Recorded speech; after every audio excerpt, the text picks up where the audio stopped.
Thanks everyone for coming out tonight for our Meet the Candidates event. First off, my name is Josh Walker. I'm the president of the Pleasant Grove Linden Chamber of Commerce. And we're excited to be able to host this event and partner up with doTERRA. In fact, let's give a round of applause to doTERRA for hosting us tonight.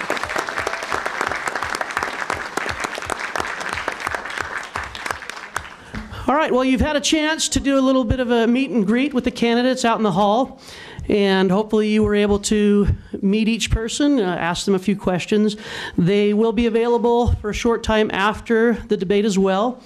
And so when everything concludes this evening, we'll excuse them back to their tables, and that's where you'll be able to find them to track them down. So, just to get started, again, thanks for coming out.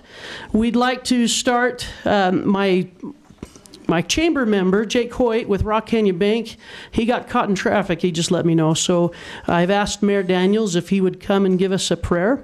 Following that, we'll have Seth Holdaway, who is a member of the chamber with America First Credit Union. He will lead us with the Pledge of Allegiance, and then we will have the Miss Pleasant Grove royalty grace us with their rendition of the Star Spangled Banner.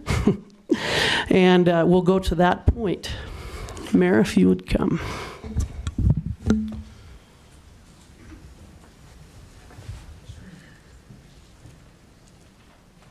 Our Father in heaven, we are gathered tonight as citizens of this great community, and we are grateful to be citizens of this nation. And we thank Thee for the opportunity that we have to assemble in freedom and to speak our minds and be heard by others and also to hear. We ask Thee tonight to bless these fine men and women who have put themselves forward to offer to serve, that they will be supported and that they will be clear in their thinking and be able to answer the questions that are provided, and do so they can put their best foot forward. And may we as an audience listen and make our decisions accordingly. And we say these things in the name of Jesus Christ. Amen. Amen. Amen.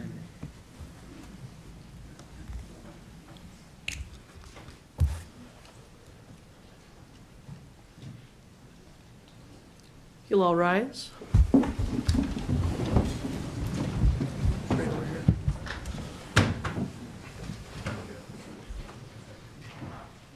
I pledge allegiance to the flag of the United States of America and to the republic for which it stands, one nation under God, indivisible, with liberty and justice for all.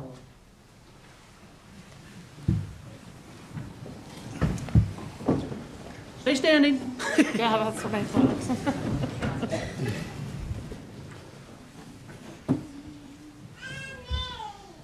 Oh, say, can you see by the dawn's early light what so proudly we hailed at the twilight's last gleaming, whose broad stripes and bright stars through the perilous fight o'er the ramparts we watched were so gallantly streaming, and the rocket's red glare, the bombs bursting in air, gave proof through the night that our flag was still there. Oh, say, does that star-spangled banner yet wave o'er the land of the free and the home of the brave?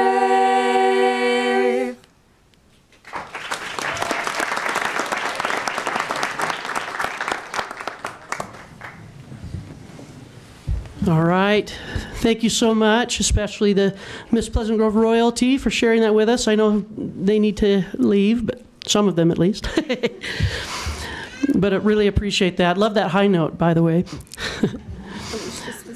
So our moderator tonight is John Dougal. He is the state auditor. and the chamber felt it was important to get a moderator that is unbiased in his opinion towards what's happening in Pleasant Grove. And so John, I think, fits that. He doesn't live in Pleasant Grove, right? Highland. And he kind of has a thing for numbers, so being the state auditor, he has a lot of information about things that are happening throughout the state. And so we have had him as a moderator in American Fork for debates and asked him, and he kindly accepted the invitation. And he has been state auditor now since November. Well, he was elected November 6, 2012, and took office January 7, 2013, and then was re-elected, was it just last year? And so, obviously, people feel like he's doing a decent job. And again, he has been involved in the political arena. I actually first met John. He was serving on the American Fork Chamber Board of Directors. And when I first got involved with the American Fork Chamber, I was able to collaborate with him on some different projects there. And so we really appreciate him being able to come out today. And without further ado, I will have John come up and he will explain the rules of engagement to both our audience and our candidates that are running for city council. Again, remember, this is a primary election. And so out of these 8 people, or the 8 people that are running, I believe 4 people will make it through to the general election. And you should have now received in the mail your ballot. This year is a little different. All voting is going to be done via mail. And so you will fill out your ballot, put it in the mail, and then I believe it's the county that will be in charge of counting the ballots. Is that correct, candidates? Yep. John knows. And so we're glad you're able to come out and hear what these candidates each have to say. So with that, I will turn the time over to John.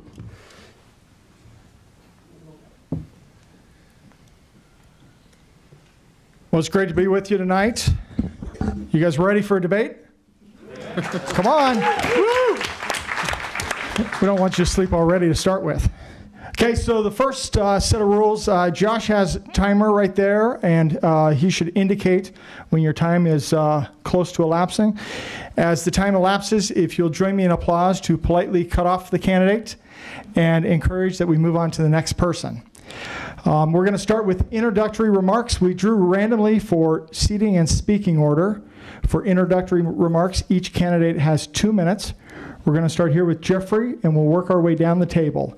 And you can either speak from the podium here or speak from there, 2 minutes each. Hello, everyone. I'm Jeffrey Butler. I stood up so that I could see the people that are over here that I would be blocked by. So I live in Pleasant Grove. I've been here for 12 years with my wife and 5 children. I enjoy the opportunity to serve you as citizens. I'm pleased to see that this many people are here. Honored and humbled at the opportunity to serve. A little intimidated, to be honest with you, because this is where government works. You have a voice. You have a voice that is directly affecting you and your neighbors and the community. And I want to serve the community. I want the opportunity to listen to you and to hear what you have to say. Being here for 12 years, I've been able to know and understand and see what the community has been for such a long time.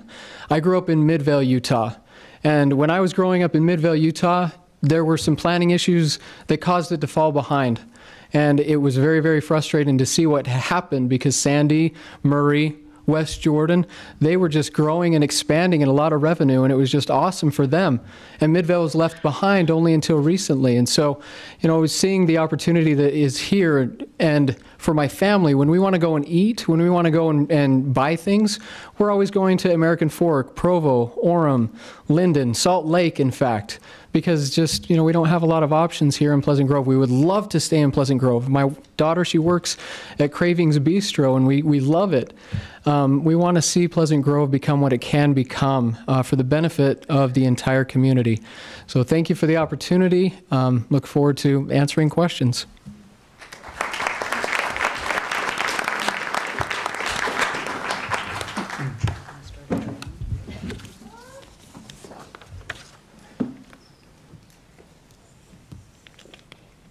I'm Ben Stanley. I currently serve on our city council. It is an honor to be here with you tonight. Thank you for coming. I'd like to begin by expressing my appreciation to doTERRA for hosting this event. doTERRA has been a tremendous community partner for our city. They are really fantastic. They've been very gracious for me when I've reserved this theater in the past, and they just do tremendous things for Pleasant Grove. We're lucky to have them. I'd also like to express my thanks to Josh Walker and the Pleasant Grove and Linden Chamber of Commerce. They're doing remarkable things for businesses and the economic base here in Pleasant Grove. They're doing great things. They're making really professional videos. I've been very impressed. And of course, express my thanks to John Frugal Dougal, for being willing to be our moderator. His office has been in the news a lot recently, showing the gold standard of what can happen when you have elected officials that have a true servant's heart, who work hard, who are willing to do what's right, stand up for what's right, and bring awareness to issues that are important in our communities. So thank you to everyone that's helping make this happen, and thank you to each of you for coming. I grew up in the United States Air Force. My father was a lieutenant colonel in the U.S. Air Force, and so I grew up moving around a lot. I've lived a lot of different places. That has helped me learn to adapt and learn to make connections quickly. I've lived all over the world. But I went to school at BYU. I met my beautiful wife there, fell in love with the woman of my dreams there at BYU. She's heavily involved, plays in our Pleasant Grove Orchestra, has served in the Valley View PTA. She's been involved in the Utah County Arts Board. She and I both serve in Rotary Club. I'm the president of the Utah County Rotary Club. I've served on our city council for 4 years, have been a great advocate for the taxpayer, have been very involved in our city services, have been on a number of different boards. I've got materials out, have my table that you can read that describes some of the boards and commissions I've served on, some of the good that I feel like we've accomplished. I founded a group of volunteers called the Pleasant Grove Ambassadors to Business that focuses on bringing in economic development. Been a great champion for that cause. I'm grateful for the support of so many good people. You can read a lot about me on my website, voteben.com. If you remember nothing else from tonight and the debate, remember to check out voteben.com, and then remember to vote Ben. Thanks.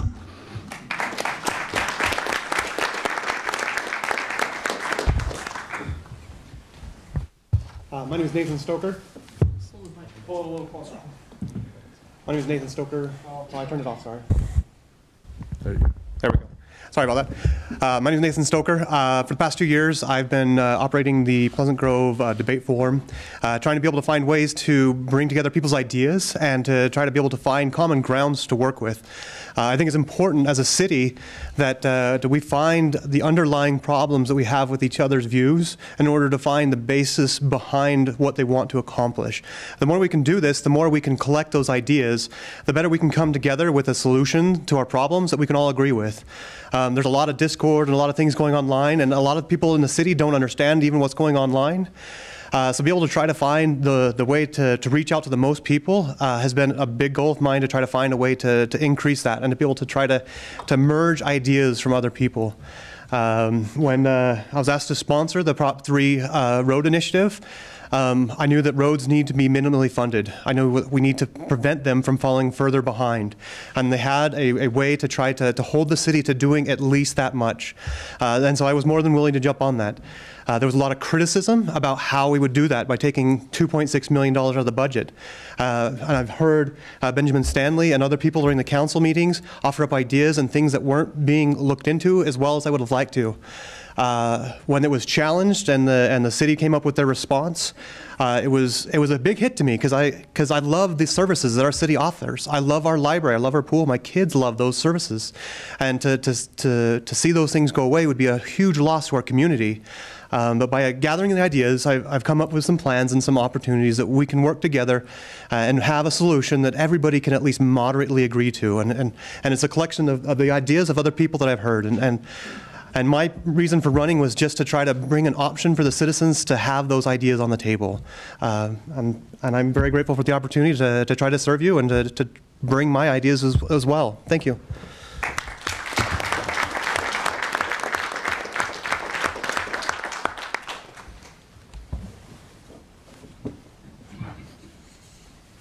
I'm Diana Anderson, and the reason Nathan didn't stand is because he has had surgery on his foot.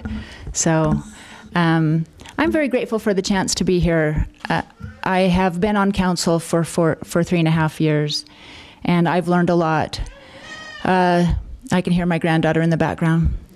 I also, just exactly like Ben, my dad was a lieutenant colonel in the Air Force and spent my very young life following him and our while he served the country, and because of that, exactly like Ben said, we're very flexible. We know how to pick up and move quickly.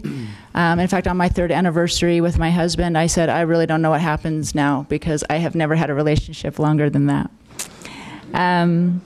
But we got married and we moved to Pleasant Grove in 1991. We have 7 children. I have 1 son and 6 daughters. My youngest 2 twins just graduated from Pleasant Grove High School. So after I started in the Alpine School District in 1991, and I have just graduated. I've been there consecutively. So we started a business in 1991 as well. We design and build custom exhibits for trade shows. And we take those trade show booths all over the world, and that's been a wonderful blessing. And because of that, I have some great relationships in the business community. But when we were choosing a place to live, we chose a home 3 blocks east of the fire station, a block away from the Central Elementary School, a block away from the library, a block away from the pool. That's why I chose my home. We have been blessed with great neighbors and friends. And the reason I'm running again is that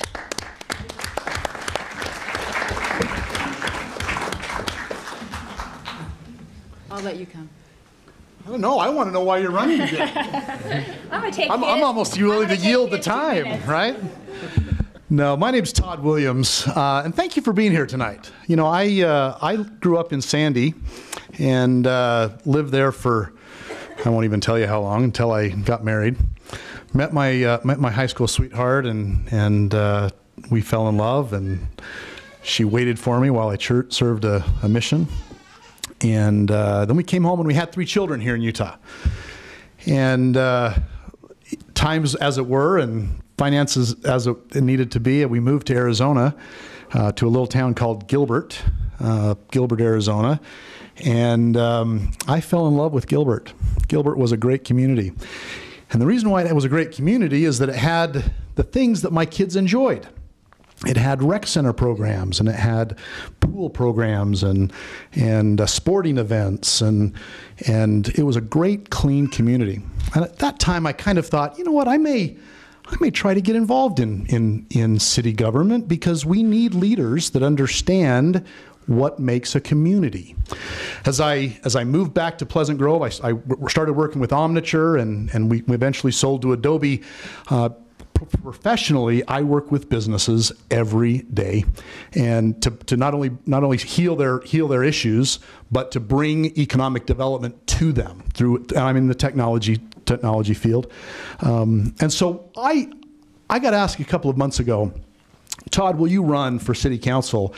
And I said, I will run for 2 reasons.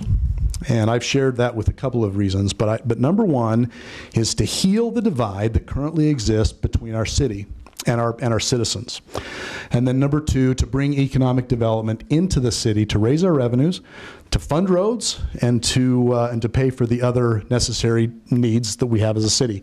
Businesses can't be run, or cities can't be run like a business, but I believe that the principles still apply.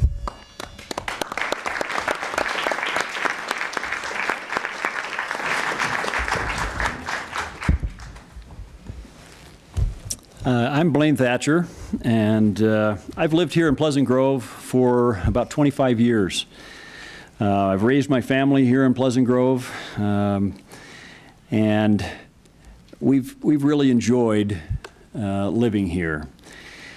I'm an accountant. I've got an accounting degree from Brigham Young University, and I've worked in the accounting field for the last 32 years. I help businesses manage and control their costs and successfully plan for their growth needs. So I think those are some skills that could be helpful to our city. Like I said, I've really enjoyed Pleasant Grove. It's a beautiful city, and I would like it to remain a wonderful city for a long time to come. Unfortunately, we have allowed our infrastructure to deteriorate in Pleasant Grove, and we've allowed our taxes to increase somewhat significantly. While that has been happening, we have become a fairly divided city. And obviously that's a bit of a problem. So to be able to resolve these problems, I think we need to be able to have a deep discussion about the budgetary needs of our city. And in order to be able to have that discussion, you have to have willing parties. Parties that are willing to sit down at our council table and openly discuss and entertain the other perspectives that are presented. And without doing that, I don't think we're going to be able to bridge the divide.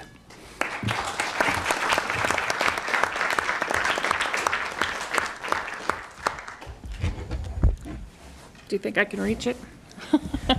I'm Carrie Hammond. I started out in Salt Lake City. I was raised in Salt Lake City, Murray, raised my kids in West Valley, and 9 years ago my husband and I moved to Pleasant Grove City. Huge culture shock at that point, but we absolutely love living in Pleasant Grove, and probably for a lot of the same reasons that all of you love living in Pleasant Grove. 9 years ago when we moved here, it still had a really rural feel. Not entirely rural, but a really rural feel. And I experienced a lot, there's like a really common thread along this table, but we also experienced having to go someplace else, to some other city to do shopping or particular types of things. Those weren't available readily in Pleasant Grove. And we're seeing a lot of that coming to the city now, which is great because it makes life easier, quite frankly, it does. And it keeps dollars in the city, so it's an economically sound thing to do. We're experiencing a lot of growth right now, and I'm a concerned citizen of Pleasant Grove. I live here 24/7. I want to see it continue to be a pleasant place to live. And we're experiencing all this growth now, and I see a lot of it encroaching into places that are mainly residential, which is not necessarily a bad thing. There's a general plan for the city, and it's not a bad one. But I think that there are things that we can do as residents and to invite businesses to make a comfortable business environment to grow economically, but also at the same time protecting and respecting the residents who are here 24/7. So that took a lot longer than I thought. It does. Jeff, let me see if I can get this out of your way a little bit. Maybe? Oh, we're stuck right there. Okay, so we're going to move into the next part of our debate. We'll have a round of questions. These are questions that you have written down. I don't know the question until moments before when I draw it out to read it. Hopefully you have good enough handwriting. I've done this for many years. Sometimes I can't even read them. You'll have 1.5 minutes for each question. I'm going to ask a few questions that'll go down to everybody, and then I'll ask some questions that'll go in groups of 4. So we'll just kind of mix it up that way. The first question, we'll start with you, Ben, and we'll work our way down the table and end with you, Jeffrey. Question number 1. Josh, you ready? 1.5 minutes? Okay. What do you feel the role of a city council person is? It's a great question, and one of the things that I think is really important for elected officials to understand is the proper role of government. An elected official's job, in my view, and one of the things that a lot of people tell me they very much appreciate about the service that I have rendered over the past 3.5 years, is that I see my job as being a servant to the public. You are the bosses. You are in charge as citizens of Pleasant Grove. I have fiduciary obligations to you to make sure that we provide great services, that we do it in fiscally responsible ways, that I treat every tax cent as a sacred trust, that I work with the the public and work with the staff as a check and a balance, and to make sure that I follow good, sound principles of governance that will help move our city in the right direction. So the idea that elected officials are here to serve and not to dictate is core to who I am.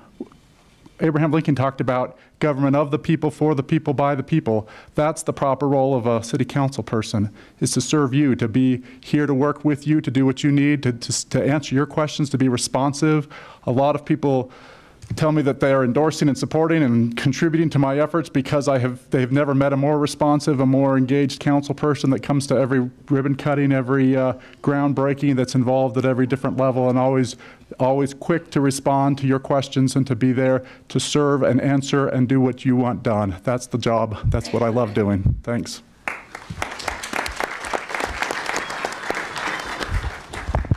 So now that he's answered for everybody, do we get the next question? For me, the role of a council person is to, like he said, represent the citizens. Make sure that the city is being run in a way that the citizens want it to be run. And now, one particular council person isn't going to always be able to represent every single individual. But their job is to go out and to try to find and get as many of the ideas as they can from the citizens and do their best to represent them. I don't know that there's a whole lot more to say than that.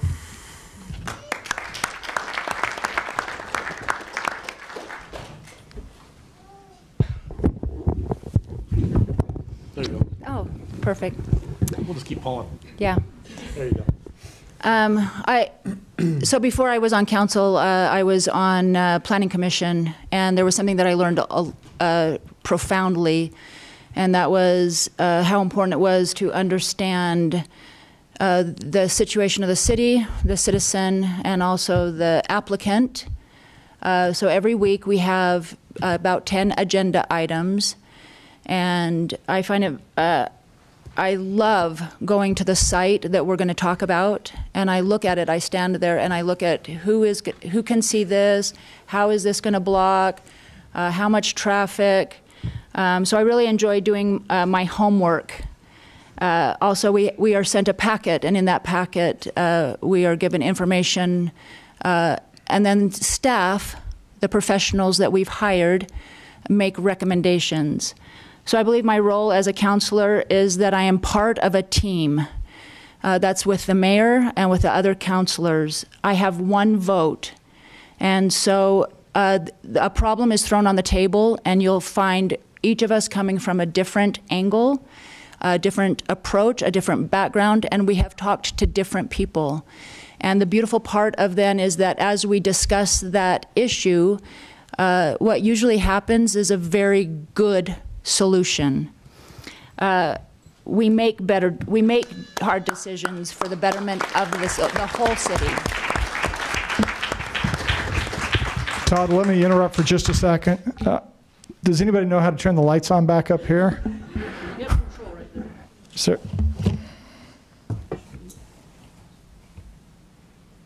That's okay. Yeah. I look good in the dark. There we go. I know Todd. makeup.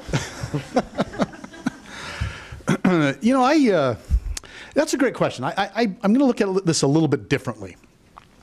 You know, Ben talked about the proper role of government, and I'm a big proponent of and reader of one of our religious leaders who talked about the proper role of government, and I believe that absolutely wholeheartedly on a national and even in a state level. However, the city level is a little different. You know, I look at the city council as a bridge between the city departments and the people.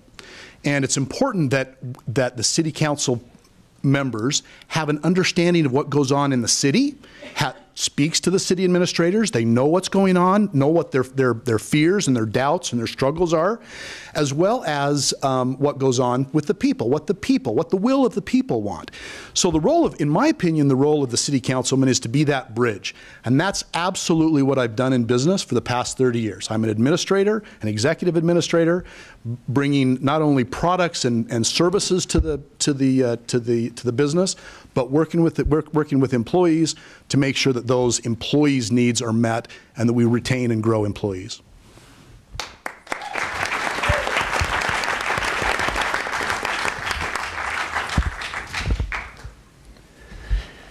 I think this question is very, very clear, actually.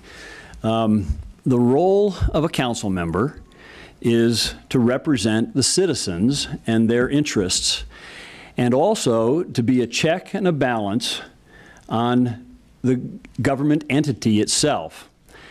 Unfortunately, government has a propensity to increase.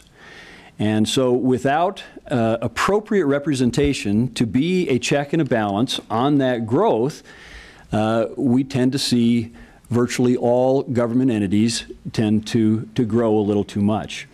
So the trick, I think, in representing the citizens and their interests is to apply sound and true principles in the decision-making process.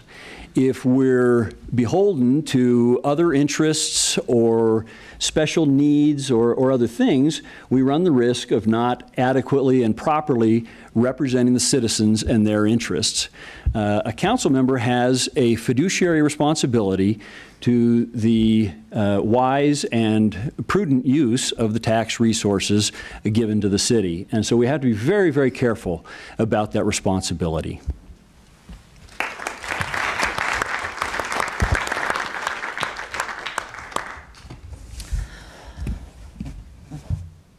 That was long. What was the question? The role of what? I know what the question was. I was kidding. I'm here in case you want me to read. I really think that the role of a city council person is to provide voice and representation for the citizens of the city they serve. That being said, I also believe that the best kind of government is the one that's closest to the people and the residents who live in the city. I think that what they said and what they said and what they said is also true. You can't run responsible city government without looking at all sides of every issue. And making sure that you're serving the city and the public and the people who live here in the best possible way, and finding ways for the economic growth and 24/7 residents that like to see their hometown be the way it always has been. Find ways for those interests to coexist and cohabit in the same town.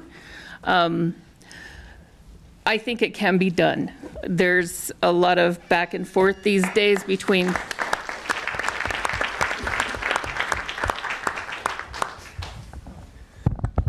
all of the answers have been really good. It comes down to being the voice of the people. Everyone, honestly, especially in a city and in a community. Not one group or two groups. It's the entire city, and have the ability to look forward and plan with the future in mind. We can't dwell on the past. Things have happened, yes. Decisions have been made, yes. When I visit with families in my profession, we can only deal with what is in front of us. We can only look forward. Hard decisions need to be made. And I've seen that with the council. They've had to make hard decisions. And honestly, I don't want to offend anyone, but hard decisions suck. They are hard, and not everyone's going to be happy, but there is a reason that we are a representative government, is to represent all sides and to listen and to talk and to collaborate and to find a middle ground.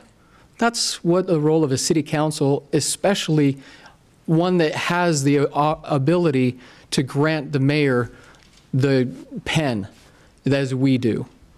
That's what I feel.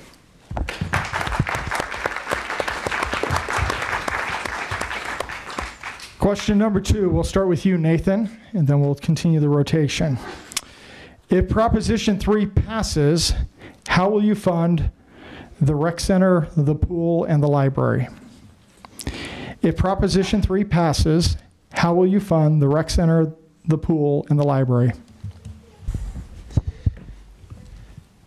In a minute and 30 seconds, huh? Yes, sir. By diversifying the load in as many sources as we can. We have a great future with us. We've got lots of development that's in the process and is ready to go. And it would be good to use some of that. It'd be good to use some of the money we already have. And it'd also be good to increase the cost of some of the programs we already have. We have subsidies that are going off to some of these programs that are great programs. They're wonderful programs, and they do benefit our city. But we can increase our prices to be competitive with other cities and not overburden our citizens, and let the people who are using the services continue to pay for their services. By diversifying, we can ease the burden on any one particular person. After we've gone through that, we've gone through the budget, and we've gone through and analyzed how we can cut and what the effects of cuts would mean to the budgets.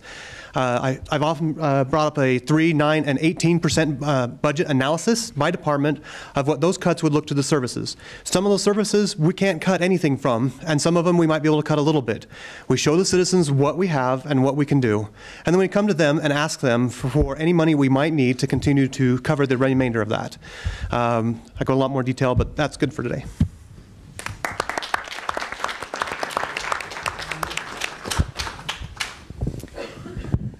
By the way, the only tax increase that's happened in the last 4 years was a voted tax increase on the public safety building. So just so that you're aware that that's been the only tax increase. If it passes, in 13 weeks, Pleasant Grove has a chance to send a mandate to the council, the mayor and council. And it will be very serious. The day after the election will be a very serious day.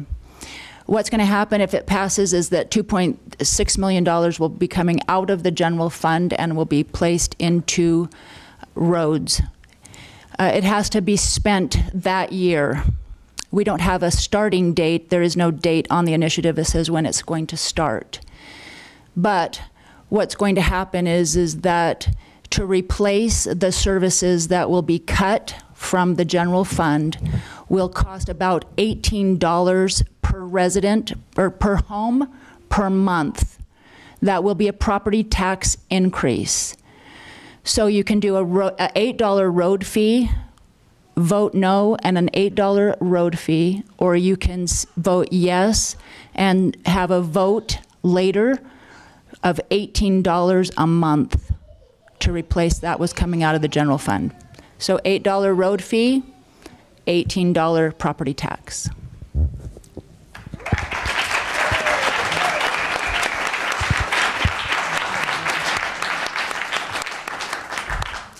You know, one of the worst decisions I think we can make as a city and as a population is to just blanket allocate a percentage or even a dollar amount to anything, whether that be roads or whether that be anything that we have. Now, the reason why that's a reckless and dangerous proposition is none of us would ever do that. In our personal lives, in our businesses, we would never just strictly allocate $2.6 million, almost 20% of our city budget, to do that. So what would I do ultimately to fund the rec center is we would have to pass a road fee. It's going to cost the citizens more money. And that's why I am not a proponent of Proposition 3. I believe that we can, through economic development and through a decreasing transportation utility fee, TUF, T-U-F, that can be decreased over a period of time to eliminate those costs to the city. I am absolutely for smaller governments and smaller taxes. And when we strictly allocate a percentage of our budget, it's not the way to go.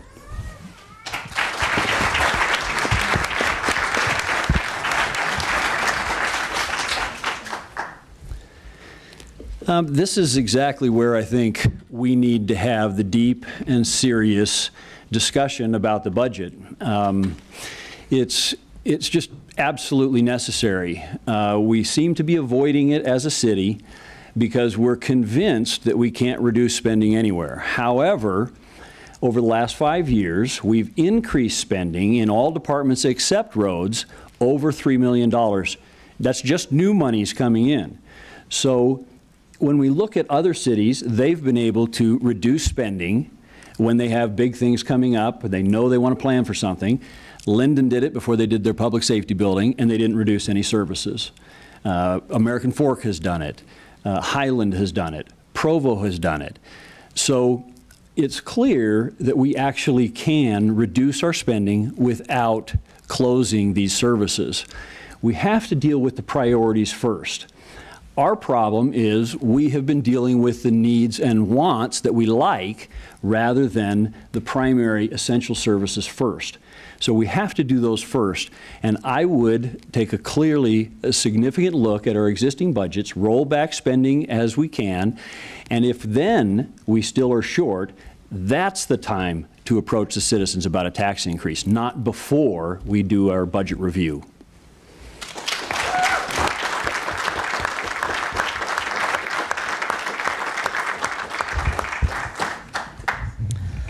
Well, I think that one of the main things that governments everywhere should do is provide infrastructure, and roads. We need roads. However, I don't think that I'm fully in favor of tying the city council's hands with Prop 3 as far as that goes, and tying up that much of the general fund. I have looked at the city's 3-year plan for roads, and I think that it seems reasonable to me. As a resident of Pleasant Grove, it seems reasonable to me. I have heard different numbers bouncing around between $4 and $10 for a road fee. I do have a little bit of apprehension about that as well, because I have seen secondary water services go that way, and that has been a thing in my world. And they tend to just be increasing when it was supposed to be a certain way. And so that can happen. But I actually think that it's the city's responsibility to fund roads. I think that the city will fund roads. I think there are ways to get that done without tying our hands and without cutting services. I also think that some things...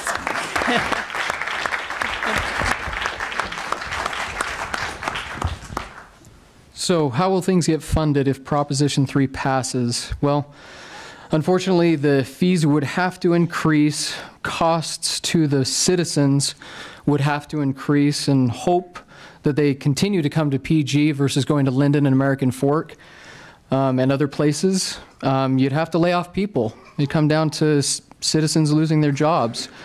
The cost would ultimately be passed to the people. It just no other way. We could beg and plead for help from the local businesses to help fund, but as Highland and Provo were brought up, Highland is proposing an $18.50 road fee. Provo has had a road fee. So that's what we would have to do, unfortunately.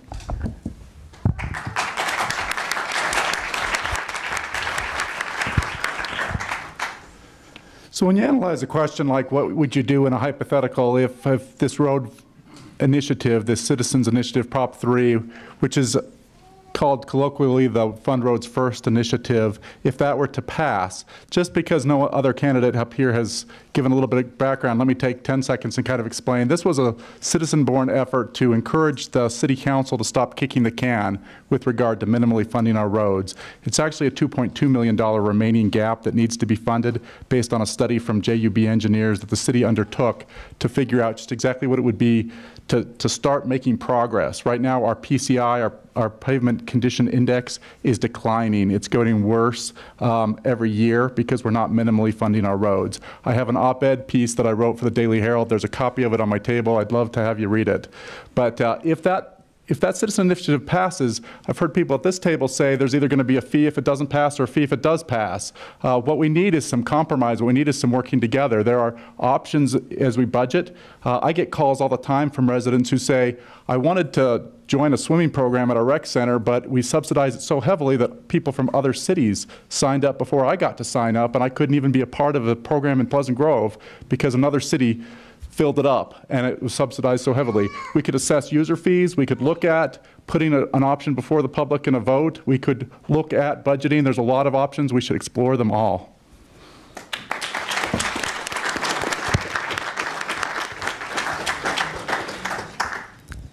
Okay, now we're going to go into the rotation with 4 candidates. So Diana, we're going to start with you, then Todd, then Blaine, then Carrie. This is your question.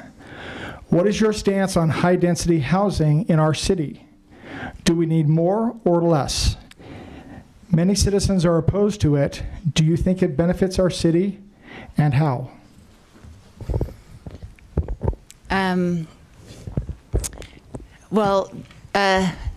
Okay, so for a living, breathing society, it's town, it's good to have 20% high density on one end of your life cycle, 20% high density on your other end, which is the end I now qualify for.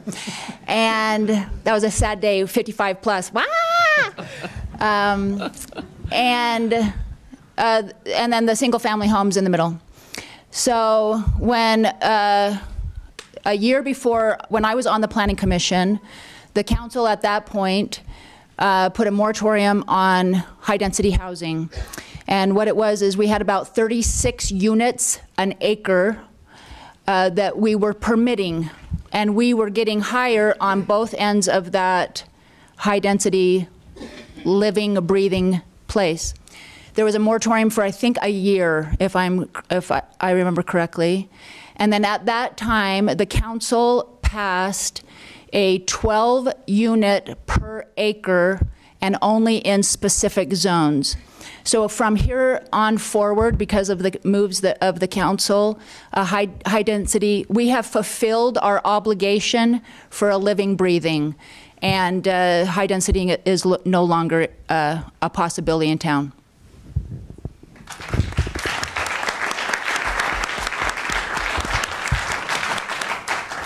You know, as housing prices continue to increase, there's a need for high-density housing, and as a result, we have some. You know, we have, in my opinion, we have enough. But that's following, as Diana said, that's following the city plan, the master plan that's been laid out for the city.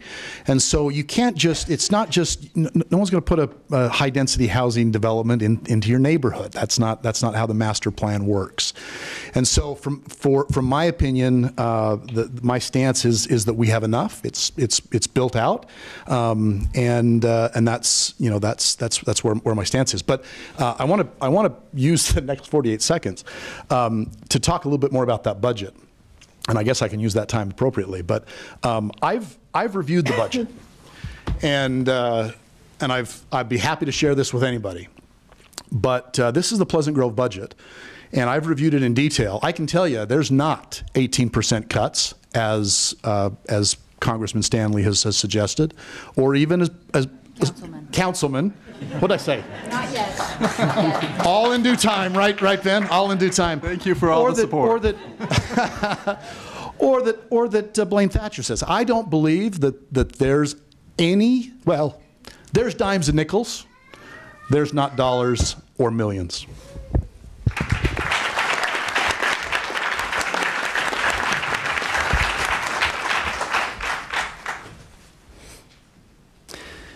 Well, I guess I've got to question his ability to review a budget then. So there clearly is money available, and if you would look at the audited financial statements, you'll see a little different track record of where our money has actually been spent. To the question, if you please let the candidate speak and continue. Thank you. To the question, I think we've got enough high-density housing. I think most people tend to feel that. But the problem we have is generally Pleasant Grove has been unfriendly enough to commercial and retail businesses that about the only option we left property owners for a while was to develop high-density housing. And so consequently, we saw a real proliferation in high-density housing. And the council, despite saying they were not going to approve anymore, they continue to approve more and more. So the other problem you have is that economic development, of course, wants more rooftops, more housing, more bodies in the city to support retail business. So you've got a competing interest there, and you have to be very careful about how you apply this. The other factor is property rights. property owners have a right to do what they want with their property. And so our zoning laws have to be able to blend those two interests.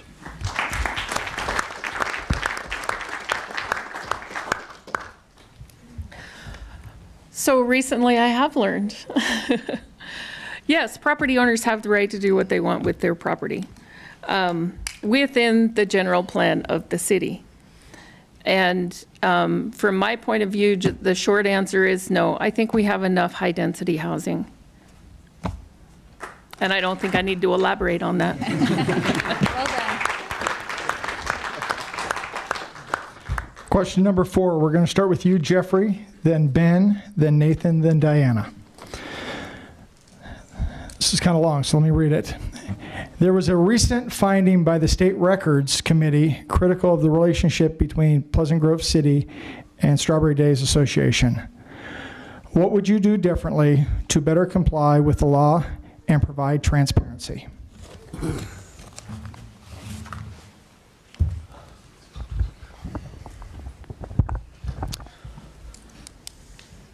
I'd like to see that just so that I have a better idea of what it is. Off the top of my head, though, transparency is important, and we see that on all levels. We like to see, where our money's going as taxpayers. We like to see and have that accountable to us. It's vital that we know where it's going, and that as council members that we maintain the law as issued and support the law. So, review it, make it transparent. I can't think of anything else. Make sure that we're all compliant with the law so that there's no issues moving forward.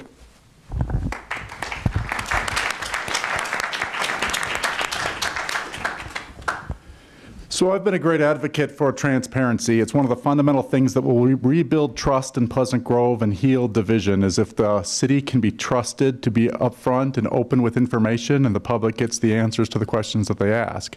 I've asked questions because I've had I've had citizens call me up and ask me questions that I haven't had the answer to on the top of my fingertips, or I haven't had the documents, and so I have gone to city staff who are generally quite responsive, but there have been times that they have not wanted to disclose all of the information that the public has sought. Just for the benefit of those who may not be as familiar with this particular records hearing in the Utah State Records Committee, ruled in favor of a citizen who had appealed a grant request denial. Pleasant Grove has seen grant requests as residents have wanted to know what's going on with their money, what's really happening behind closed doors. Sometimes the city develops a bit of a reputation for doing things behind closed doors, and as the public has asked for information more and more, grandma requests have been the tool that people have used. And the State Records Committee ruled back in December of last year, as I recall, that a resident was right, that they were entitled, the public is entitled for at least many years worth of Strawberry Days celebration financial documents, because for many years when Strawberry Days didn't have its own tax ID number, it was a de facto extension of the city of Pleasant Grove. We need to be more transparent. VoteBen.com.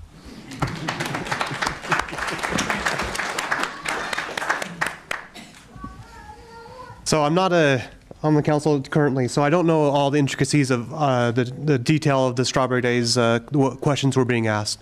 But definitely following and echoing what Benjamin said as far as transparency goes. Any records that the citizens have to do with their money and the things that are going on in their city should be made available to them. I mean, that's the law. I mean, that's how it's been set up, so that we know where our money is going.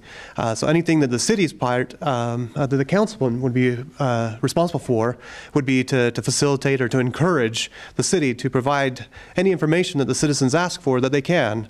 I don't understand why we would get in the way of citizens wanting answers to questions that have to do with things that are going on in their town and with their city and with the money that's being used in the city. As far as it being a private organization, they have their rights and those things too. So, but from the city's aspect and from what the city should do, they should be able to follow the law and to be able to provide the records that are being asked of them that are under their scope.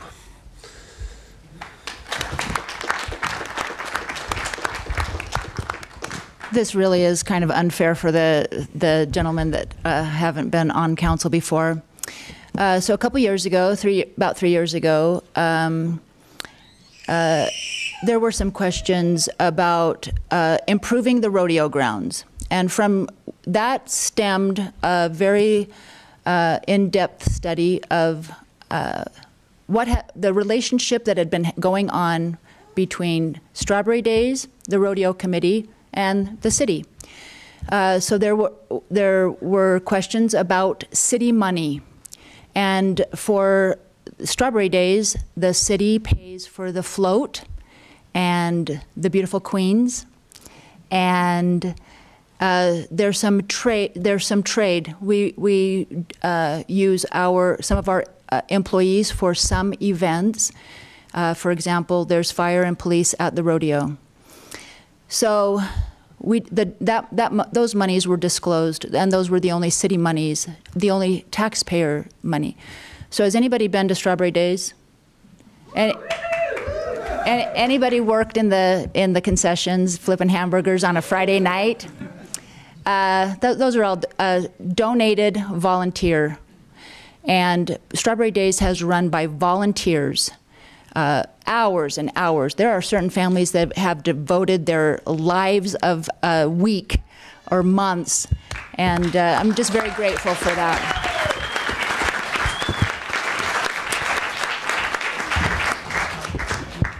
Question number 5. We're going to start with Todd, then Blaine, then Carrie, then Jeff. The question is, what aspects of Pleasant Grove make it a worthwhile place to live, work, and shop?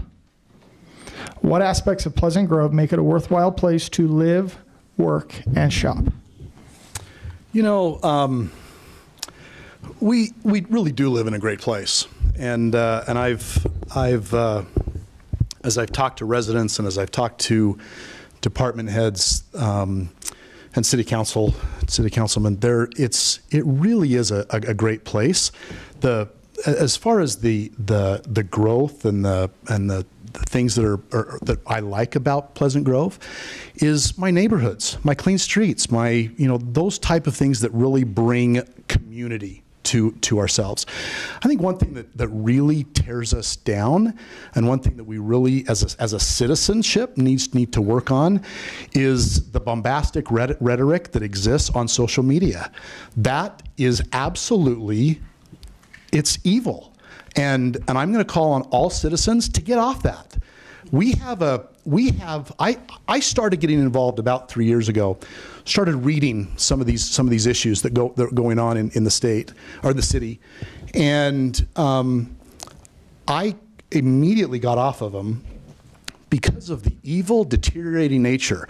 One of my heroes said this: when it comes to hating, gossiping, ignoring, ridiculing, holding grudges, or wanting to cause harm, please apply the following. Stop it.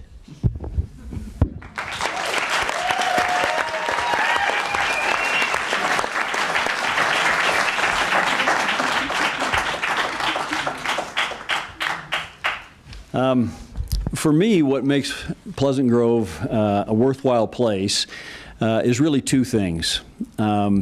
It's the citizens that make up Pleasant Grove, number one, and this beautiful surrounding. To live at the foot of Mount Timpanogos is just such a marvelous and a wonderful thing. People in other places are in awe of the beauty that surrounds us. So I think we've got to be careful to remember why it is that people moved here to Pleasant Grove. Why do they want to live here? Pleasant Grove has always been a quiet bedroom community. And I think we need to remember that that's why people moved here. It's the citizens of Pleasant Grove that make Pleasant Grove great. Government has a purpose, and it provides services for those citizens. And those play into what helps make us a community, but they're not in and of itself what makes us a community. It's the citizens and the good nature of these people, our neighbors, our friends, and our associations is what makes this a great place to live. If we were like, pick your downtown city, you wouldn't have that neighborhood feel and that the camaraderie and the comfort level we have here. That's why people want to live in Pleasant Grove.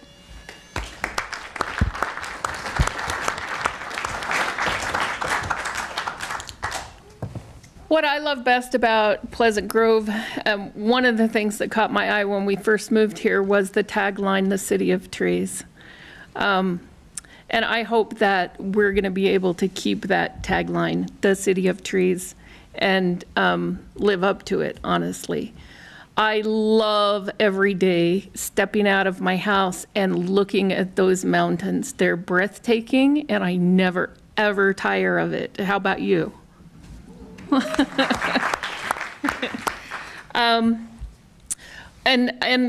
the people here are outwardly friendly. You can meet somebody in a minute, and in a minute they're your friend.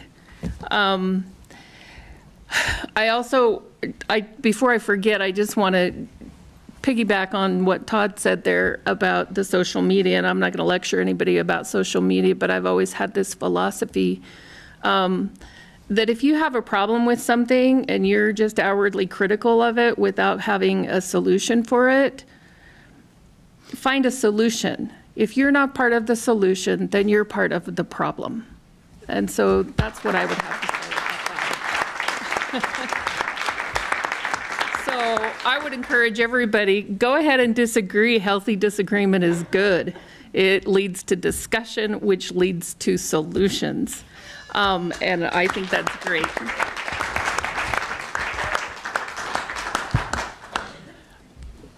When I was in college, some friends and I, we climbed Timpanogos.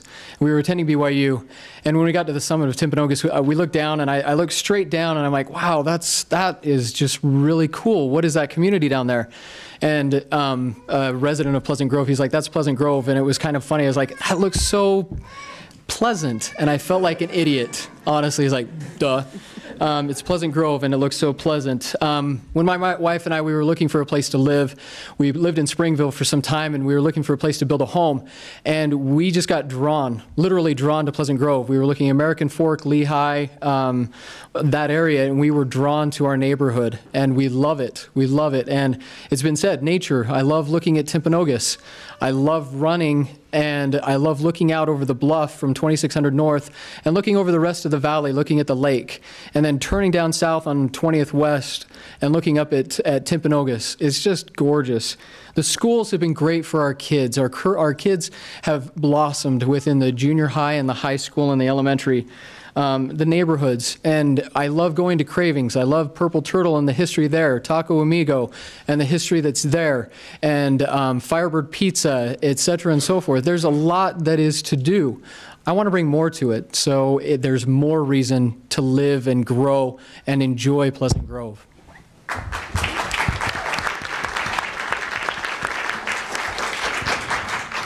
Question number 6. We're going to start with you, Ben, then Nathan, then Diana, then Todd. If the city has all these excess funds, what are they doing with it? Do you think they are really just sitting on it?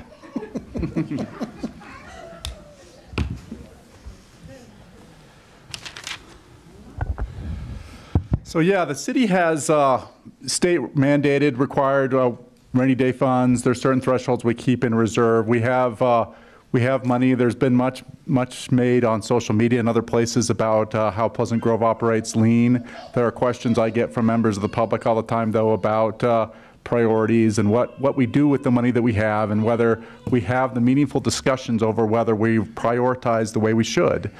It's critical to an organization that we have the discussion, that we have the conversation, that we figure out the best way to use the resources we have, that we figure out. And in fact, for Pioneer Day, one of the messages I shared was about a famous adage that pioneers used to share, you know, make it do, use it up, wear it out, make it do, or do without. We need to operate in ways that are fiscally responsible, in ways that maximize the value and benefit to the citizens that we serve. And so there are a lot of areas in the budget where we can do better, and I've advocated doing better. I've been an advocate for looking at, exploring zero-based budgeting. In fact, as I've brought up zero-based budgeting as a possibility at an early budgeting retreat of the city, we had tremendous support from staff, not as much from the elected body, but it was the impetus for freeing up some of the only money that has ever been freed up for roads in Pleasant Grove that didn't come at a tax increase to citizens. So great accomplishment. VoteBen.com.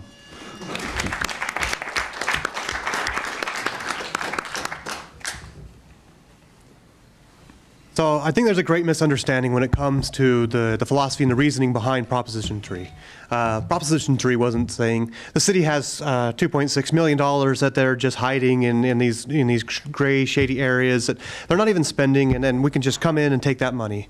Proposition 3 was formed behind the fact that the city needs to maintain its roads. We need to at least keep them from going further behind and costing us more money. That's what the study said we needed to do. That's what the professionals said we need to do. And year after year, we keep increasing and increasing other things. There are ways to do it without having to cut back to 2012 or 2013 levels, but there are ways to do it that can keep our services alive and can keep growing what we can just at a smaller scale.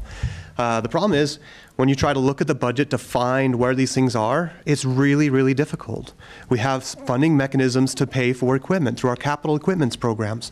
And so we transfer in every year a certain amount of money to replace our capital equipment. But that fund isn't enough. So we start using it here and there to pay for trucks out of different funds and other things out of different funds because that's where the money is. And when they say, where is the money going? It's going to things that the city does need. But it doesn't necessarily mean that those things are more of a need than our roads. And that's what a budget review would show, is how are we spending our money?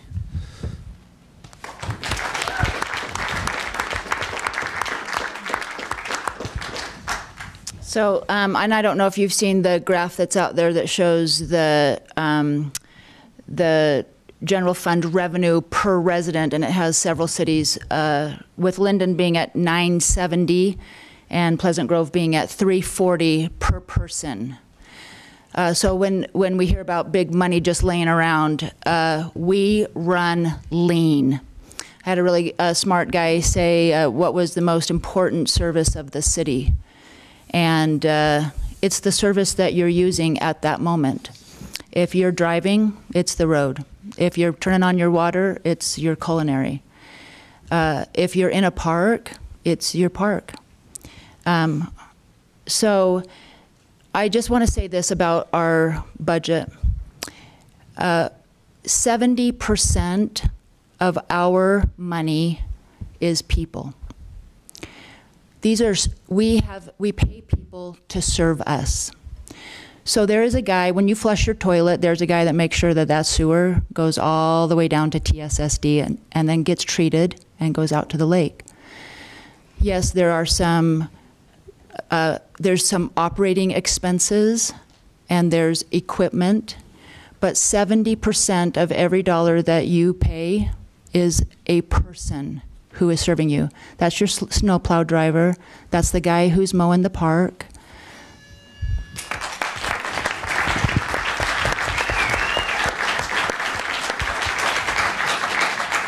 You know, I've spent 20 plus years reviewing budgets and cutting budgets. Not from an accountant's view, because accountants can tell a story. Not from an attorney's view, because attorneys can tell stories. But from a business-minded view. When I look at city budgets and I talk to Denise Roy or Dion Giles or Dave Thomas or Sherry Britch, who have not seen Ben Stanley in their office and would welcome Ben Stanley to his office and would welcome all of us into their offices. That's how we heal the city. We invite all of us to go talk to these people that lead our city governments. Find out. I was amazed as I talked to Sherry, who leads our library, how she has to go on ksl.com to try to find furniture for our library. Now, I think that's absolutely ingenious, and I'm glad she does that. But let's try to work together, because what I'm hearing from the citizens is that there's all this waste. And I think there's another story.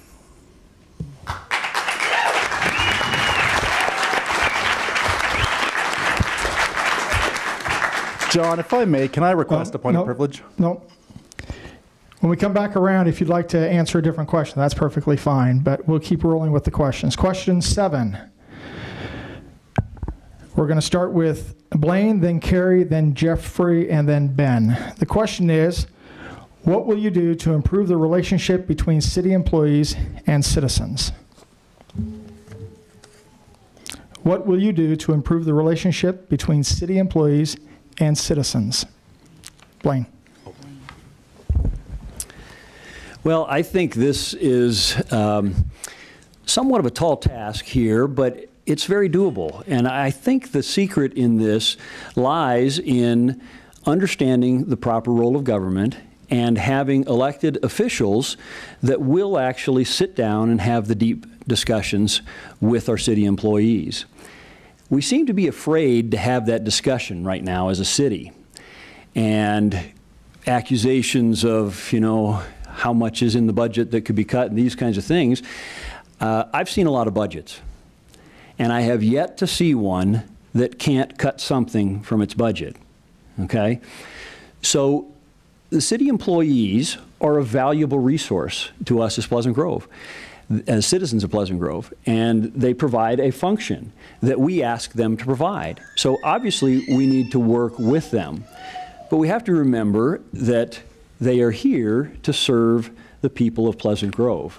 So I think the way to work with the employees and the citizens is for us to have this broad, deep, and substantive discussion, and we have to get real about what services we're providing the citizens of Pleasant Grove. And if we don't represent the interests and the highest priorities of the citizens, we're always going to have a problem with that relationship.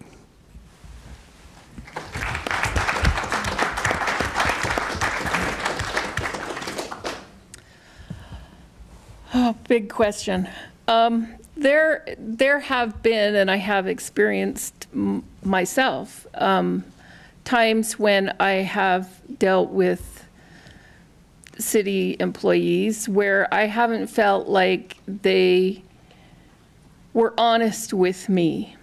And I think a lot of times through no fault of their own. Not that they were trying not to be or whatever, but mistakes happened. And that, I think, when you are a citizen and you're dealing with someone from the city and that happens, the immediate thing is to go, oh, you work for the city, I can't trust you. So I do think that there are things that can be put in place and to create, and I think it falls way back to the transparency thing, where if there is transparency, if people understand that it's okay to talk to you like you're my neighbor and you're my friend, and there is transparency in what they're doing, that plays into being able to get you to trust what they're doing. And so I think transparency and trust go hand in hand. I also have taken a look at the career, if you go to the website and you look at careers available in Pleasant Grove and look at what these people are earning, I think you can find a great deal of respect for them. The relationship between city's employees, or city employees and its citizens, honestly, that starts in the house, starts in the home. Respect and ownership. This is our city, right? We're taking ownership of our city, and so we can't get things for free. We can't just take out of Peter's pocket to pay Paul. That doesn't work. In a household, it doesn't work. But respect and ownership. A story came to my mind when the question was asked of an executive of a large corporation. One way that he would interview potential middle management and C-level employees was he would take them to a restaurant in New York City. And while sitting at the restaurant, he would have a conversation with them, and he would watch how he treated the waiters and the busboys and the people who were serving them. And if they did not treat them with respect, if they did not treat them with honor, if they didn't see them as an individual, a person, a living, breathing person that has feelings, he wouldn't hire them. What's so hard about that? Of recognizing that you have value, that I have value, and we both can talk to each other as human beings and respect one another's positions. That's what it comes down to.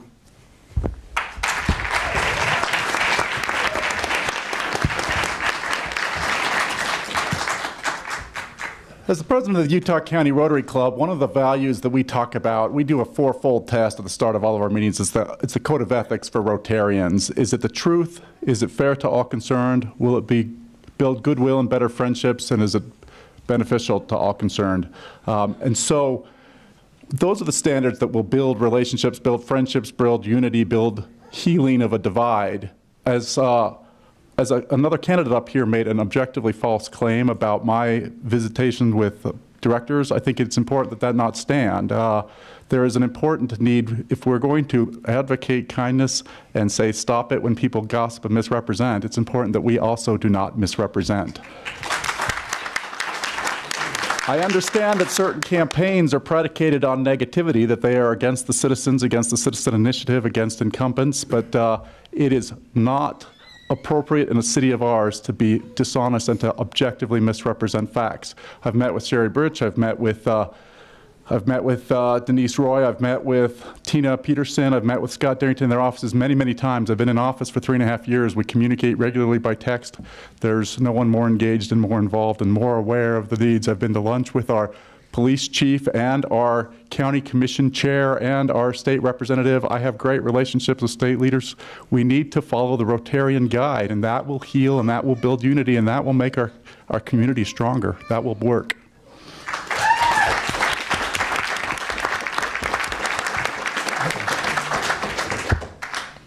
Question number 8, we'll start with you, Nathan, then Diana, then Todd, then Blaine. Is it in the city's best interest to give large incentives to all retail coming in? Because of incentives that have been given, how long and what kind of benefit will the city see? Is it in the city's best interest to give large incentives to all retail coming in? Because of incentives that have been given, how long and what kind of benefit will the city see? Nathan. So that's a really tough one. Definitely not all businesses that come in. It just doesn't make sense to incentivize all businesses that come in. The way we bring businesses in is it can be done a lot of different ways. One is to remove roadblocks and to be a city that encourages development through streamlined processes in development that has a layer of professionalism. The reason you give incentives to businesses would be to a large-scale corporation that we wanted as a seed. If you didn't have any development going on in that area already, sometimes it's good to give a little bit of a break to something that'll bring in and start the development of that area. But we've got the development going. We've got the businesses in, and we've got the property, and very many of our neighboring cities are running out of property, and they're running out the ability to be able to give the incentives, and their tax rates are high enough, and new fees and things are chasing them away. We're prime in Pleasant Grove for development, but what level and acceptance do we want to draw that in? We want to have it come in, but if it takes another 30 years, 20 to 30 years to be able to see the revenue because of that, is it really going to benefit us? It may bring in another company, but if our finite amount of real estate is already taken up, and we've given benefits to those people in that finite amount, then there's nobody else to draw from that. So I don't know that there's any reason to continue it. I think we've given away more than we need to.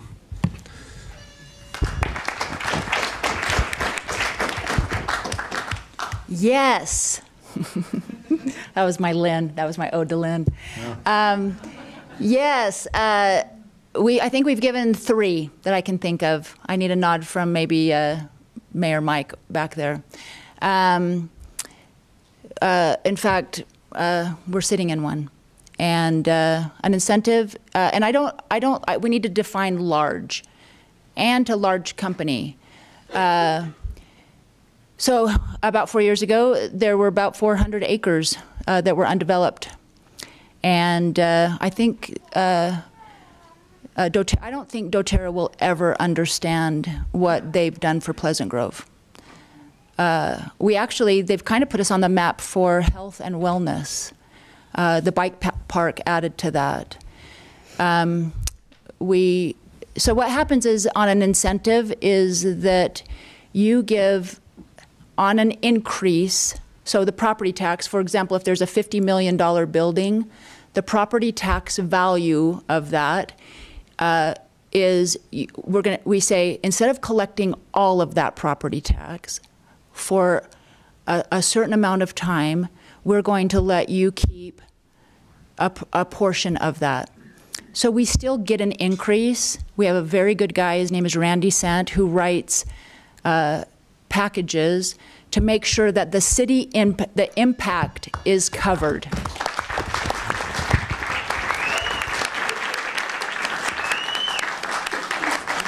I'll yield my time. No. You know more about this than I do. I don't, my feeling is if Diana's willing to give me $5, I'll give her $1 in return. That's how businesses work. That's how developers work. And in order to, the reason why we don't have economic development out in the Grove right now is we haven't been willing to play. You got to play, and you've got to be willing to incentivize organizations to come to the city. Now, in the last minute, I'm going to apologize to Mr. Stanley. Ben, I'm sorry. I really offer my humble apologies.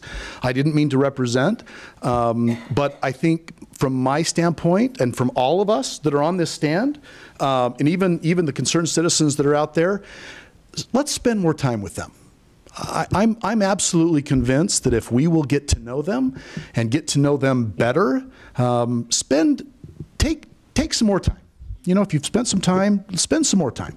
I'm going to spend some more time, and get to know them, get to know their needs, get to know their cities. It's hard to criticize when you live in someone else's shoes, and I'm going to, for one, whether I win this election or not, and quite frankly, I'm not going to go there. Whether I win this election or not, I'm going to spend more time because they deserve our respect.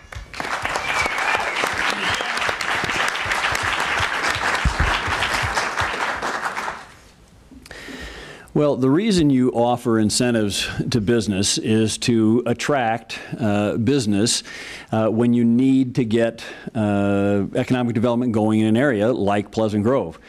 We have struggled to do that for quite some time, right? And right now we've got St. John Properties that's developing right out at the freeway interchange, and I think what happened there is instructive.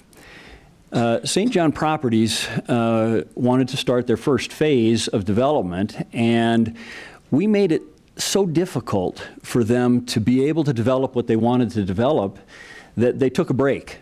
And they said, well, you know what, we're really not going to do it. And then when they came back, they asked for a really big incentive to be able to build the grandiose types of things that they were asked to do. And so I think you got to be very careful about that. It makes sense to help jumpstart business and get critical mass going, but obviously you can't give incentives to every business that comes in. So that raises a real problem. Why do some businesses get a tax break and others not? I think you've got to be very, very careful about how you offer incentives. In the early going, you probably have to provide some incentives. I understand that. We have provided some now. We are getting some critical mass going. I think we've got to let it develop. Josh, how are we doing on time? Okay. So next question. Let's see. Question number 9. We're going to start with Carrie, then Jeffrey, then Ben, then Nathan. Can you tell me exactly what taxes were increased by the current council and why you didn't think those tax increases were necessary? No. Okay. Go ahead. No, that's not fair for you. That's not a fair question. I think that Diana already stated tonight that there hasn't been a tax increase in 3 years. And so 30. 30 years. Yeah. This was the first one. Yeah. So, no, I'm going to confess I'm behind the curve on this one, so I'm going to pass.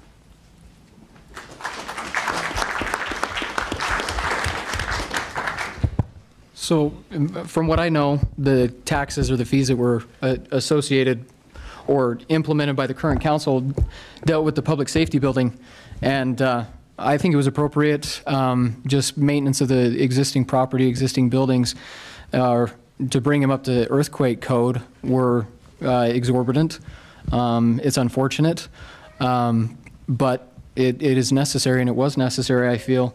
And then shortly after it was passed, to hear in the news that the current judicial building, police building, was flooded with sewage and damaged evidence, and that tragic case of the mother who here in Pleasant Grove had children, and that evidence was just heart-wrenching to know that we have to deal with that. And so it was appropriate. It needed to happen. For reference, both my elementary school and my middle school up in Midvale are now gone. It's sad. Part of me is gone. My history is gone. It is sad, but it's reality, and we can only move forward, in all honesty. What's done is done. We need to move forward, and we need to progress.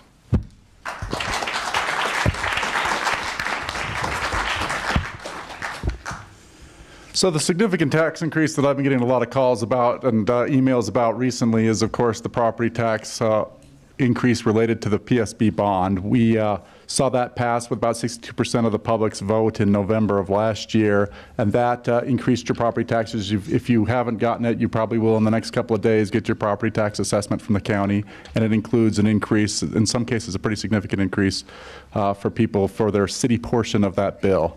That was approved by the voters. One of the things that I've always advocated on the council is that novel new tax increases, a road fee, any kind of tax increase ought to be put before the public so that the public can weigh in on that priority and make a decision on whether that's appropriate. It was not the way that the public safety building was initially proposed and pursued, but since I have been in office, we have been able to make sure that that goes before the public and was voted on in November.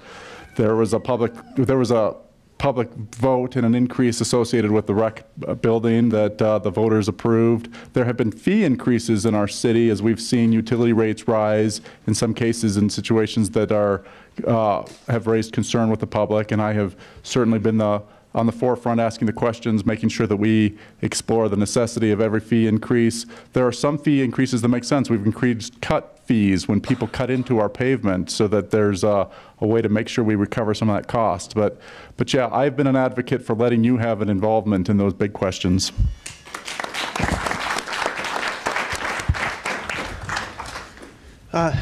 Was the question just property taxes or taxes in general? Taxes in general. Okay. So in 2014, we had a excise tax increased in order to be able to provide more funds for roads. I think it was about $195,000 on one of the utilities that's not provided by the city that we were able to increase, and I believe it was around 1%, so not a huge deal. The council implemented that one. The last 4 years, my property taxes have increased, but not necessarily through actions of the council itself. It could have been through property valuations of the county or whatever. I believe it was about 7%. And then this year we've got the bond for the roads that was increased our taxes again. And these are just taxes. Again, utility rates, everything's, a lot of people think that any fee that's charged by the city is a tax. So it gets a little bit ambiguous when we ask, how has this council raised taxes? Point blank, we've received more money in taxes than we have before. We're up again, $3 million. So the question of how has this city council raised taxes, it could be argued that they have raised it through increasing property, but are we talking individual or community? So there's a lot of questions on questions like that, but our council has raised taxes at least twice for a bond that the citizens agreed to, and then through the utility or the enterprise fund tax. And there's a lot of questions I'm not sure exactly. Was that the extent as to when have they raised them? Your time is up. Okay.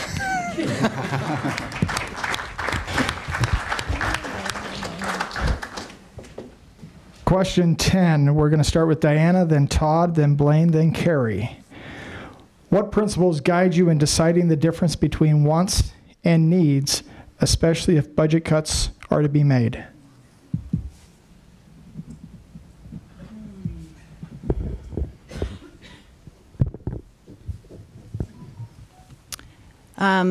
So I think that's, first first of all, before I answer that, Pleasant Grove has been managed very lean by councils and mayors since the beginning. I honor council members, mayors, staff since the beginning. And because of that, Pleasant Grove does run lean. So the wants and the needs, and like I said before, it is what you're using at that moment. Now, so when it comes to increases, the $3 million that he's talking about, our population has spiked. And because of that, we added employees to take care of those people. We also, but our department budgets remained the same. So we actually saved money while the population increased.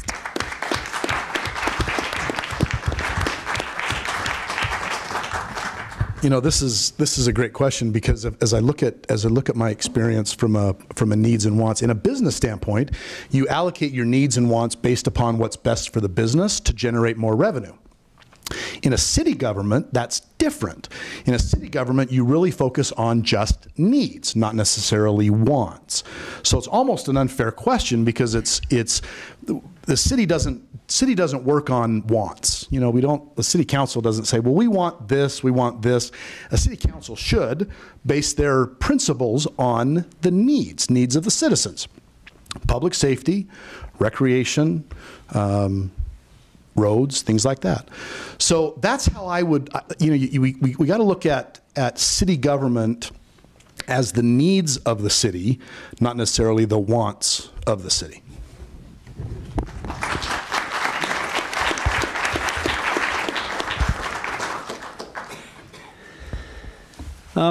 Needs versus wants. I think this is really basic and really pretty simple.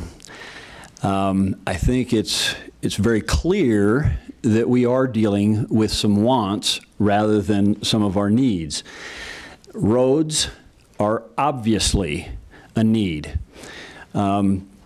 It's pretty easy, I think, to tell what services are actual needs and what services are wants. Now, does that mean that the wants aren't good?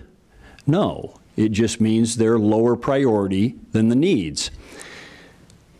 Budgeting basics are you budget for the primary needs first and secondary needs second.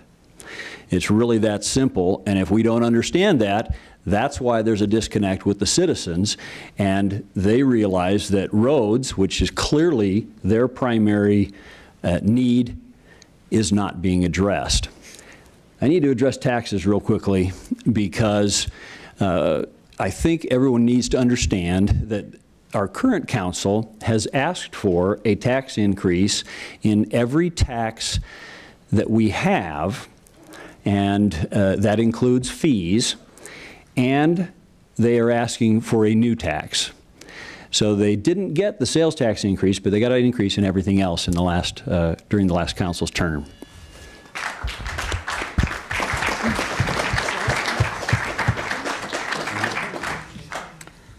Needs versus wants.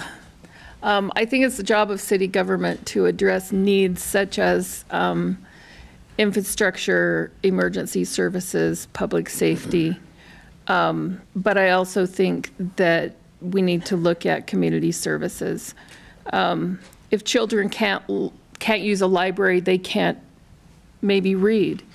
If there aren't volunteers to read to them and tutor them, they go uneducated. If you can't learn to read, you go uneducated. And that serves no one. It doesn't serve our community. If we can't provide a sense of community to the residents who live here in addition to those other things, then we fail as a city. So we need the community spirit. We need roads. We need safety. We need the public safety. We need green space. We need our sense of community. If we don't have that, we don't have a city.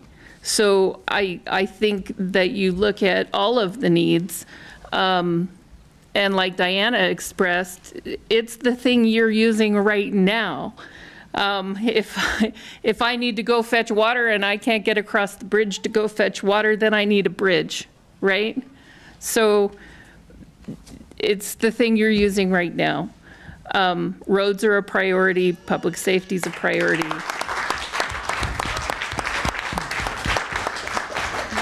Okay, Josh, this is going to be our final question so we can balance it out. Everybody will have had a chance to answer 7 questions. Last question, and we're going to have just 3 of you answer this for balance. Jeffrey, then Ben, then Nathan. As a city council member, who do you represent? City employees or the citizens?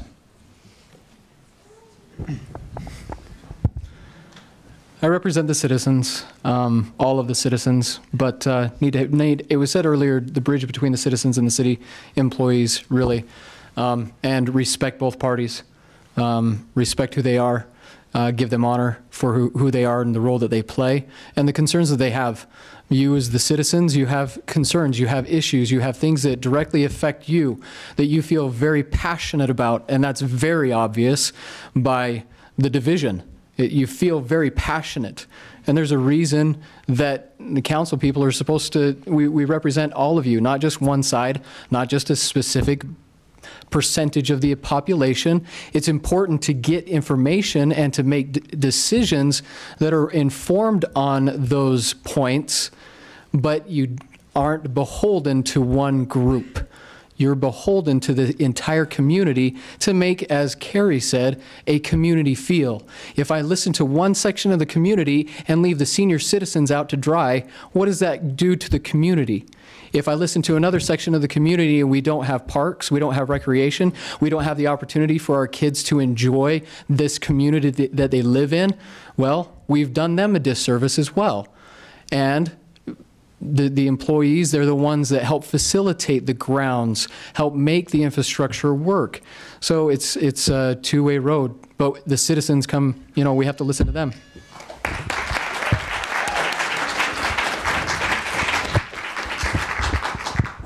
As an elected official, we're elected by the public, by the people. We represent the people. We take an oath of office to serve the people. I serve 38,000 plus people here in Pleasant Grove, and I love it, and that's who I answer to. So it is the public first, but I really treasure the relationship I have with all of our directors, the amount of time I spend with each of them. I've been in turnouts on a 3-story roof with our firefighters. I've been able to have Dion Giles help out our ward coordinating service projects. I've been able to do a lot of things with a lot of directors. I love going with Sherry down to Springville to see her old stomping grounds and to check out the library that she was a part of there. And I've loved the time I've spent with our city employees. You have my word of honor as a Rotarian, as a Latter-day Saint, as a man of integrity, that there is no threat to any city department that will ever be shut down as long as I am in office. But we will budget and we will continue to serve the public, because the public are the ones who are the bosses in a properly run government. So I encourage you to vote Ben Stanley. Visit voteben.com. It is an opportunity to re-enshrine the values that matter, to take care of our infrastructure, to make sure that we're moving our city in a responsible way that serves the public, that puts the people first, that helps us to actually address with real positive solutions the things that matter, and to not give in to the negativity and the attacks that do damage to our community. Thanks.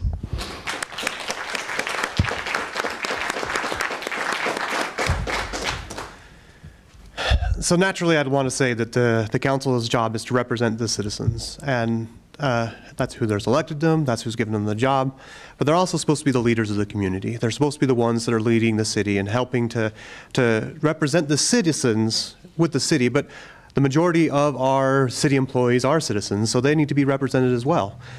Do we represent them in the aspect of as employees in a way and in effect? we need to be mindful of them and to be understanding of what obstacles are standing in their way of doing a great job, and understanding what things that they need to be able to produce better quality results to the citizens at possibly even lower costs. So in a way, they do represent both of them, but the interests and the responsibility lies in doing the things the citizens have asked them to do, and that the citizens want them to do. So in essence, they represent both in a way, but the most important task they have is to bring the will of the citizens to the activities of the city. So I think that's about all I've got.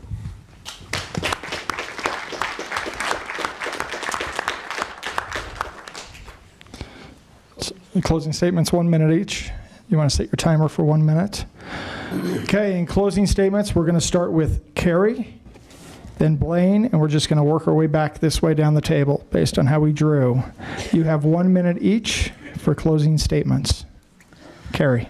Well, I love living in Pleasant Grove. I love being not more than 5 minutes away from the best of everything this valley has to offer. I believe that there is a way and a means to have peaceful coexistence between commercial districts and residential districts.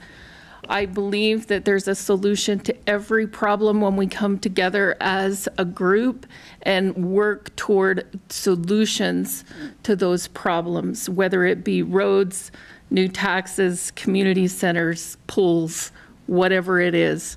The things that make us a community are valuable, and the most valuable of that is our ability to be able to hear one another and to work together to solve our issues and make Pleasant Grove the most pleasant place to be on the planet. Vote for me.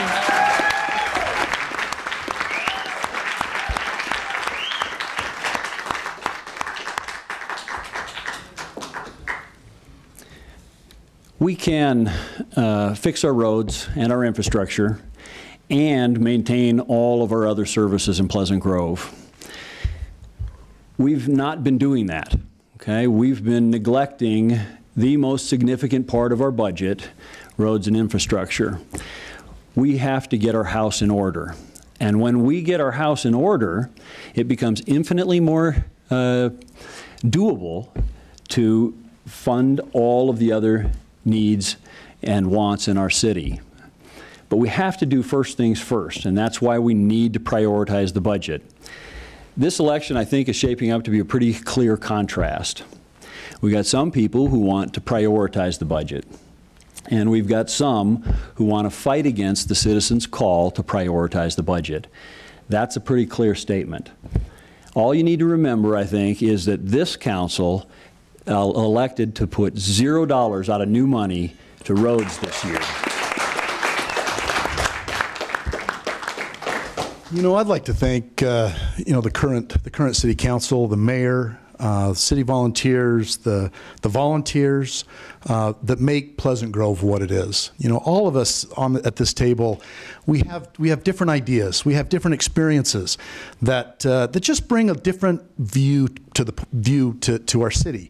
All of us want what's best for Pleasant Grove. I'm absolutely convinced that no one on the city council or even at this table want to do harm, but all of us just have a different way of looking at things. If my view of business experience resonates with you, I'd love you to come talk to me, and I'd love your vote. If not, that's okay.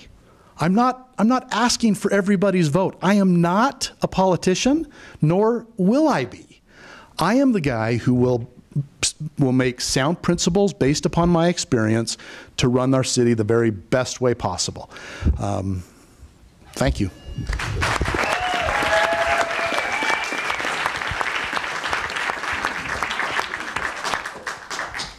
By the way, we voted to increase $100,000 this year.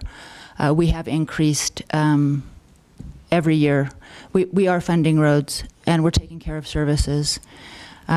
So we talked about certain things, but we voted to increase $100,000. I want to tell you just a really cute little thing. I got a phone call a couple years ago from a large developer, and he said, come on down to Chubby's, because that's like the best place to go. And we sat there and we visited with a very large developer that was coming in and was thinking about doing some business. Pleasant Grove is an easy sell. This is actually my favorite part of Pleasant Grove, is selling it. It is so easy. So we ate. We talked about the good things about Pleasant Grove. He is currently still bringing a very large business to town. And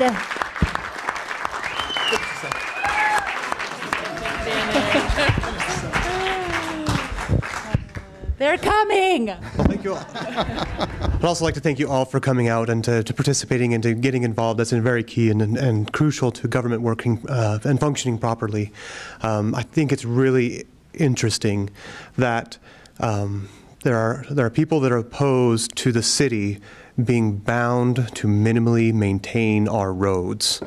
That is not a good, sound principle to maintain your services. When we enter a bond, we are bound to make a bond payment. When we got into the golf course, we were bound to making those payments. The city binds itself all the time to payments, and we're opposed to minimally maintaining a service that is provided to the citizens that every citizen uses. And I think it's really telling that is something that we're opposed to. I want services. I love the library. I love the pool. I love the things that we have, but we need to maintain our roads.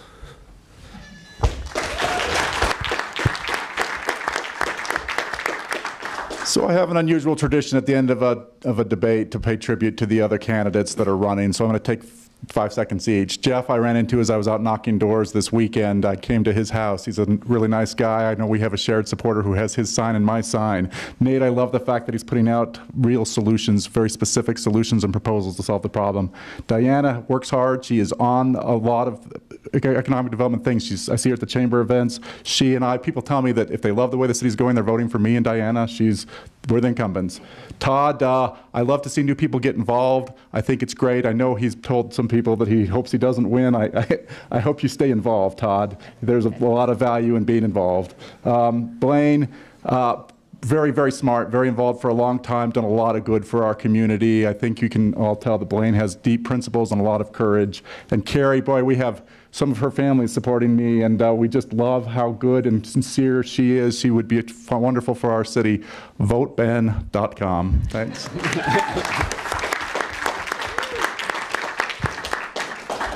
You know, you guys are looking at us, all of you all are looking at us with the eye of scrutiny. And it's been interesting watching you during this whole thing. Yes, you, and you, and you. You have camps, you have supporters. And that's great, that's fine. One thing that I've really enjoyed, surprisingly and unsurprisingly, is getting to know you, shaking your hands, and having the opportunity to expand my circle of citizens, of community involvement. This has been fun, and we may not agree on everything. We may have opposing viewpoints. That's fine. But we don't have to be disagreeable. We can agree to disagree, but we don't have to be disagreeable. And we can find a solution to make this a community, continue to have a community, because that's what we want, now and in the future. Thank you very much.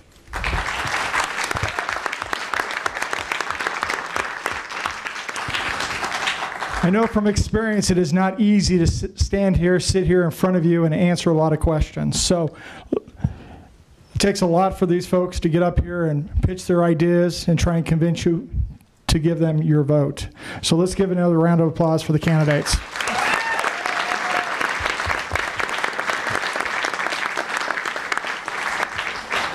Also, let's thank the Pleasant Grove Linden Chamber of Commerce for planning and hosting this event.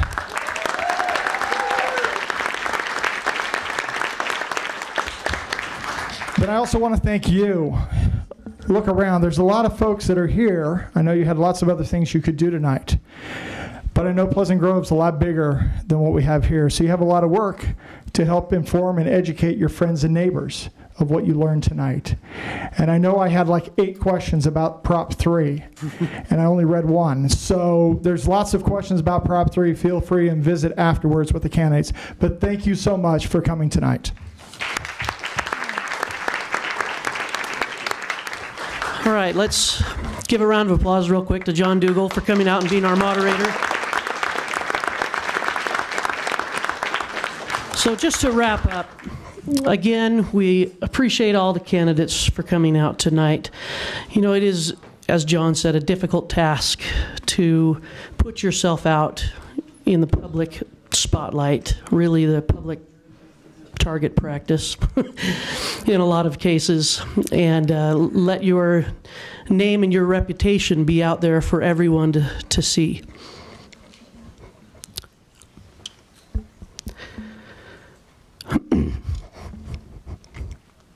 Sorry, just made me think about the follow the flag, because we fly the flag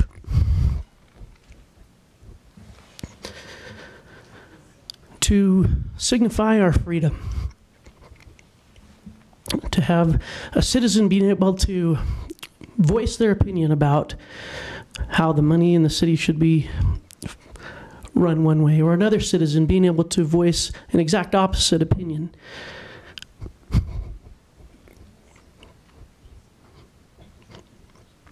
And not get put in jail for it. We live in this free country. And as some of our candidates have expressed, that they come from military families,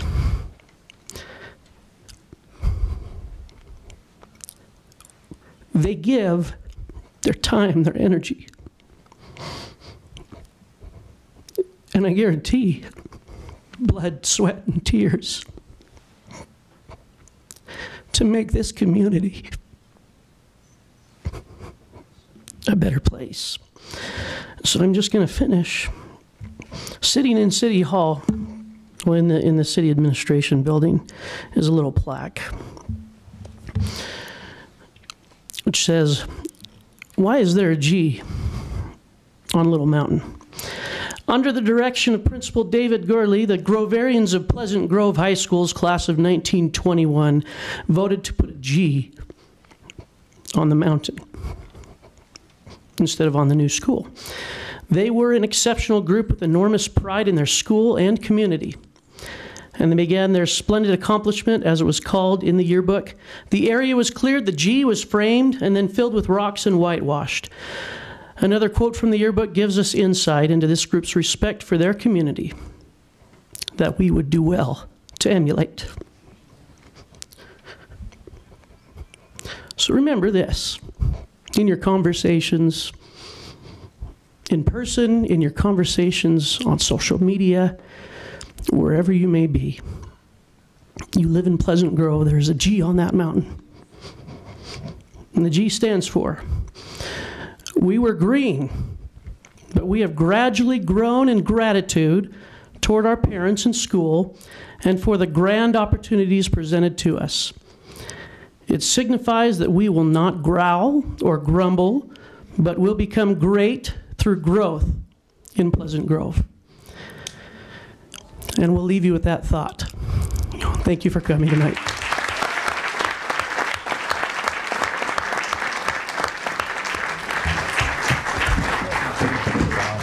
Nice job. Jeff, thanks again. Josh. Thanks. Nate, nice job with everything.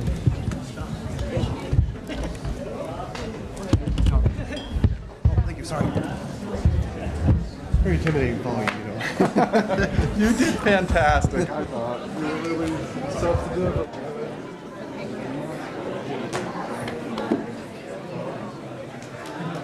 Thank you.